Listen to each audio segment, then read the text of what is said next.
All of us live our lives the best way we can, but some of us move through life with purpose. My purpose is understanding things deeply, truly. And I'm not going to pretend that I understand everything, because I don't. But in the process, I collect stories. Some of them are academic, literary stories from the books I've read, from the things I understood while studying history and culture and civilization. But some of them are one on one experience stories. And they're all mine because either I lived them or I witnessed them in some capacity, and I had to make sense of them in the end. And I have chosen to tell you a story that happened to two of my students a couple of years ago because it turned into a lesson for me. Last time I talked to you, I told you what I teach my students, but my students teach me back a lot of very valuable lessons, actually. And the lesson I chose to start with is this. So it's these two boys having their long break on the playgrounds.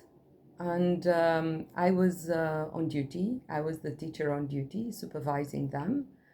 And I noticed that they had started a fight, a pretty heated fight at that. So I don't know exactly who started it. I know who stopped it. I did. I called them to me and I tried to make them remember one thing I told them because they were pretty close to me back then. And I reminded them of the fact that in school we are a family. Your mates are all brothers and sisters. Your teachers are all mothers and fathers. And I tried to make them realize that um, they have to behave, they have to be friendly with each other and treat each other with the proper respect. One of them is still more versatile than the other, very high EQ. And he was the first to want to make peace. He stretched his hand and said, "I'm sorry."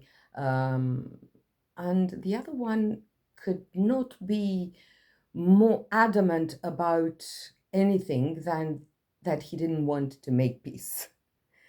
And I asked why. And he said, "Well, ma'am, I don't believe he's honest. He doesn't mean it. He is not sorry." And I said, "Yes, but remember, we are a family. Is this what you do in your family? I mean, we all have to give the benefit of the doubt to the people around us, the people we care about, the people we love and who are close to us, our family. At school, at home, it's still family." And he said, and this really broke my heart, "Well, ma'am, I couldn't tell. I do not know. I don't get to spend that much time with my family." That was a wow moment for me, not as a teacher, as a human being, because it brought back memories from my own childhood, my own trauma. And I realized one very significant thing for understanding the children we work with, the children we raise as parents, grandparents, teachers, tutors. It does not really matter. Adults have a responsibility. All adults are responsible for all children of the world. That although the life of children and teenagers might seem simpler, more schematic, um, responsibility free compared to the lives of adults. This is only the outward part, the outward perception, the outer world. But their inner world is just as complicated, if not actually way more complicated than adults, because they do have trauma. They are confronted with situations they sometimes do not create themselves, and they do not have the equipment, the emotional maturity, the life experience to deal with them and to transform trauma into power, into strength. And I believe that I have chosen to share this story with you first because I think this is a good appeal to make to all adults out there listening to this. The next time a child or a teenager comes to you, or you come across them, and they share something with you, or they make you realize something about their inner life, their trauma, their perception of life and of the world around them, do not dismiss them as schematic. They are not schematic. Their inner life is more complicated than the adults because they don't know how to handle situations. They don't have the life experience to do so. And it is the adults' responsibility to teach them this.